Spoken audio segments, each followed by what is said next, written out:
Sup, Pilgrim? I'm Leon, the Paperback Maniac, coming at you with another book haul. I feel like it's been a little while since I've done one of these, and that's due to just the simple fact that I haven't really been buying very many books at all lately, for a variety of reasons. A, just not really having the space to justify buying more stuff, or B, not finding things worth picking up when I go to the stores, which I have been purposefully avoiding as well.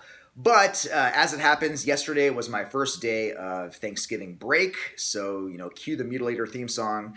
And after getting an oil change in the morning yesterday, I had some time to spare and thought, what the hell? Let me check out the old stomping grounds, see if there's anything I can find.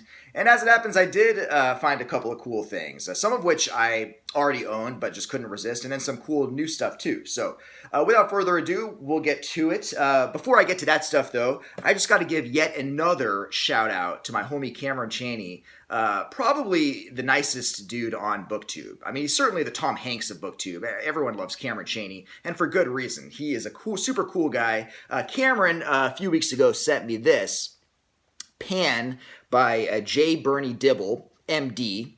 And this is a leisure book that I just had no idea, even existed until I saw it on his channel. This edition here was published in 1987. Apparently, at first, it was published in 1980, and it seems to be sort of about a human medical experiment gone awry.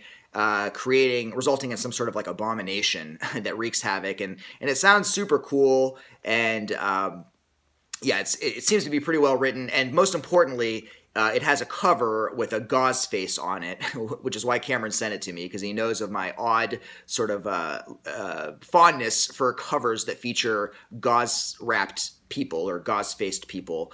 And yeah, to get a really cool-looking one that I'd never heard of is just super awesome. So thanks again, Cameron. Really appreciate it. I'm really looking forward to checking that out.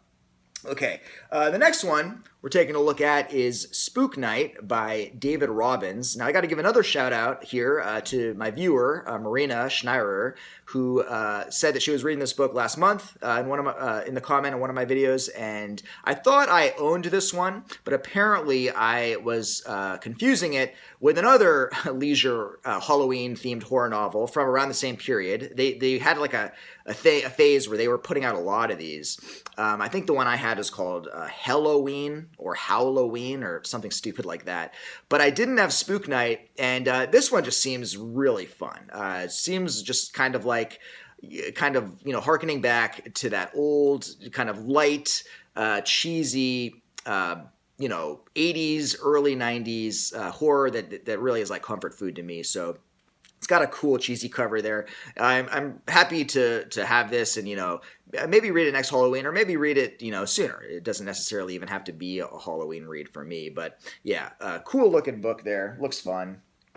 Okay, next we've got Bad Dreams by Kim Newman. Now, I showed a more recent, a reissue of this in my last haul, I believe. I have it right here. This one, which I had purchased because I heard that it had Bad Dreams, and it also included the novel Bloody Students. But then later I found out that Bloody Students is just a retitle of Orgy of the Blood Parasites, one of his novels from the mid-90s, which I owned actually, the first edition of. So, and I was not a fan of this kind of graphic design. It kind of represents everything I dislike about 2000s graphic design. So I figured, why not get the original hardcover? So this one was put out by Carroll and Graph Publishers in 1991. Really, really cool artwork there. And this seems like a lot of fun. This just looks like some great sort of fantasy horror. Really interested to check out Kim Newman's fiction because, I've read some of his film criticism and he is just a total maven when it comes to the horror genre. So I'm sure that, he pulls out all the stops when he writes fiction. So yeah, this should be a fun one to check out. So happy to have the first edition of that. Okay, next up, we've got a Zebra title here called Wild Card. This is written by Gene Simon, and Zebra put this out in 1991. This is apparently tarot card horror or like tarot card revenge horror. I guess a kid uses her tarot cards to exact revenge on some bullies and some unsavory or unliked people, disliked people. So this is just, going in line. Zebra seemed to have a thing. They put out a lot of books like this with kids, like in the late 80s, early 90s, books featuring kids sort of using supernatural powers to exact revenge on bullies and other people. I reviewed one just this past summer, The Devil's Coin, that was like that. And I don't know, I'm kind of enjoying these books. I'm really digging this period of late 80s, early 90s, like 90, 91, because they're very flawed, but they're extremely just like crass and extremely violent and gory and they don't make a lot of sense, but they're just like kind of turn your brain off and enjoy type books. So hopefully this will be another one like that I can kind of just have a fun time with. All right, next we got a few leisure titles. First one here is Chumash by Gary Thompson. This book was published by Leisure in 1986. It's got a really cool cover there.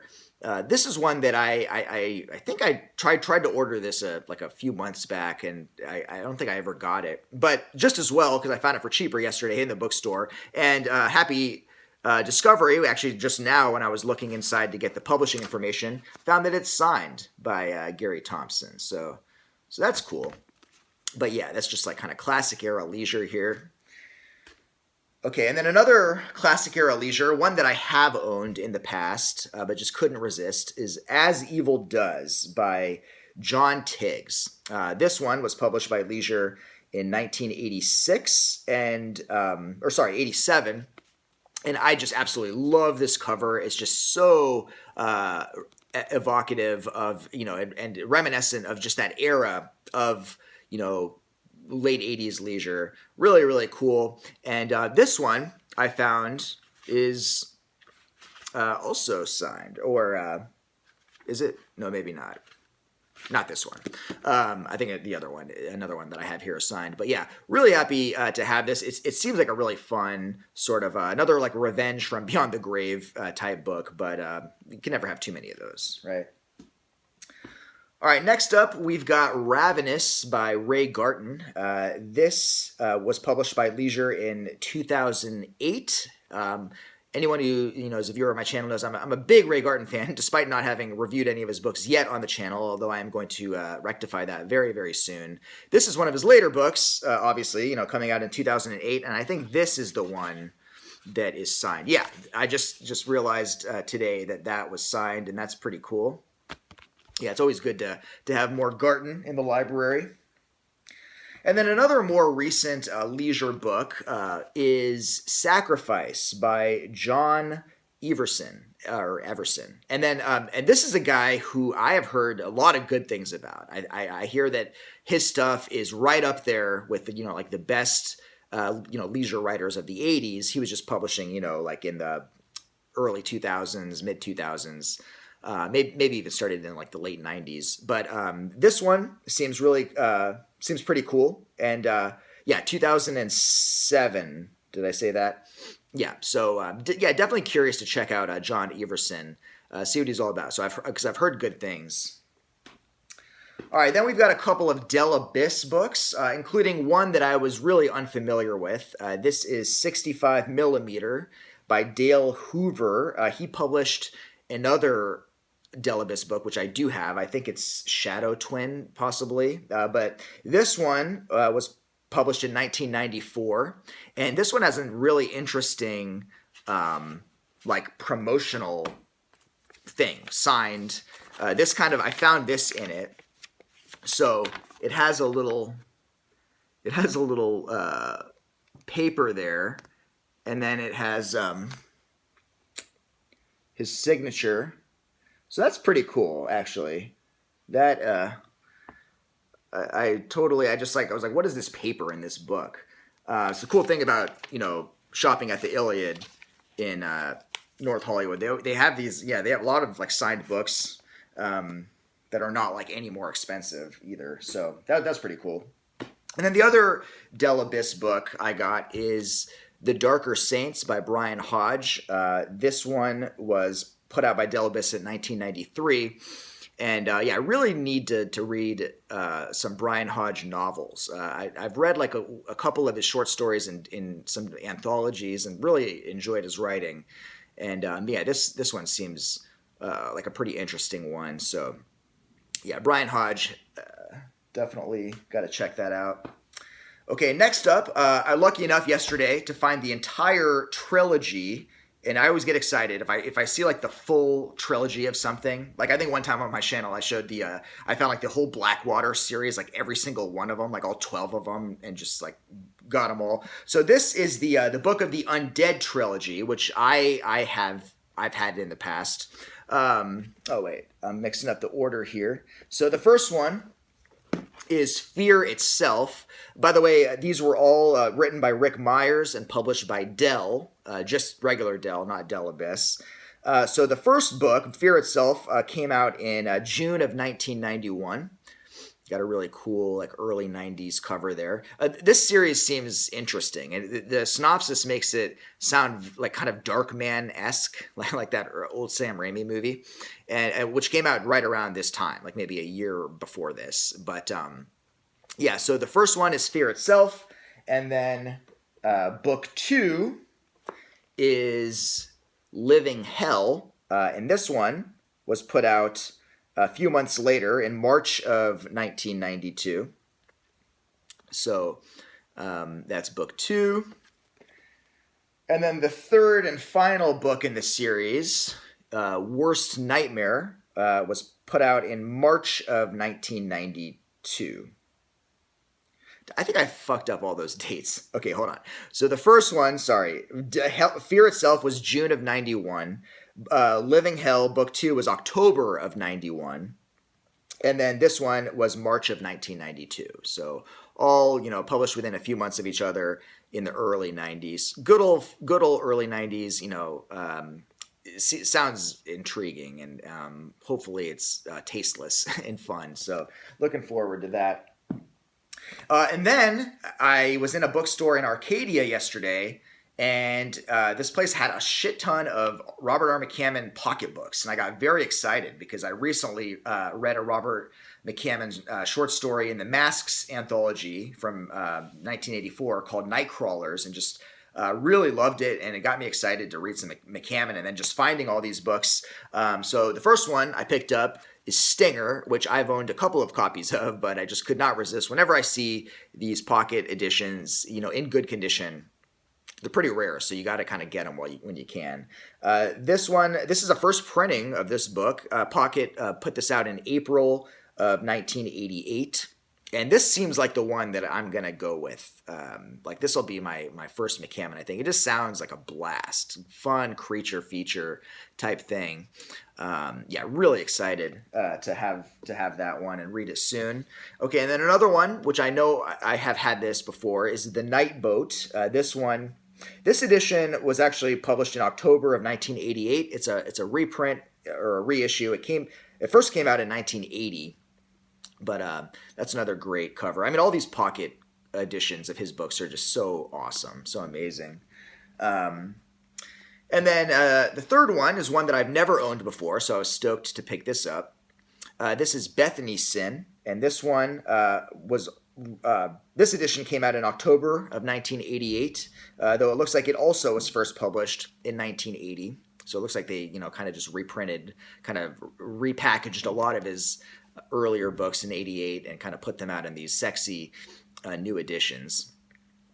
That one, I hear that this one is not I hear it's kind of minor McCammon, and I think he himself was not a fan of this one either. But yeah, I'm curious to check that out. And then the last McCammon book, probably the one that his fans unanimous say is the best, is Boy's Life. This is also the first pocket paperback printing. It was put out in May of 1992. Sort of like, coming of age novel, and a pretty thick one, like, almost all of his books are. But yeah, everyone claims this is, probably his magnum opus So yeah, I was really happy to come across that as well. It's one that I have never owned.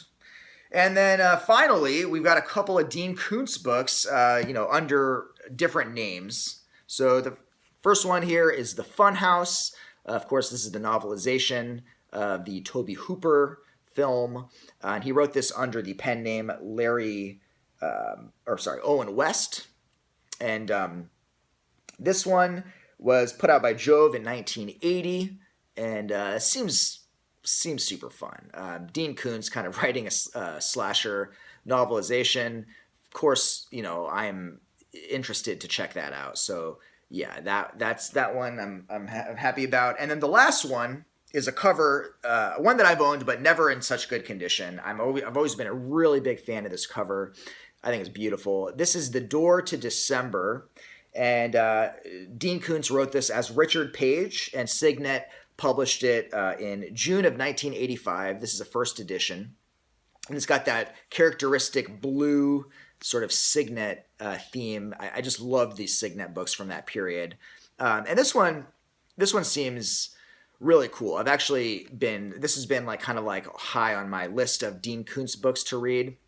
This is back before he completely disavowed being a horror writer, and yeah, I'm curious to check this one out at some point soon. Hopefully, I will. There are some others though that come first. Definitely got to read Phantoms. I'm planning on doing the Phantoms, and then the Pauline Dunn rip-off book Crawling Dark review soon. But eventually, there are a few Dean Koontz books, including that one, that I definitely will want to get to. But anyway, that is it, guys. That's the haul. Not a huge one, but that's really all I've picked up in the last couple of months. Of course, all it takes is just one little taste, and then the juices were flowing. I found myself up till like 3 a.m. last night, just on my phone, ordering fucking books that I don't need while lying in bed. So expect another haul in the next, I don't know, few weeks or something.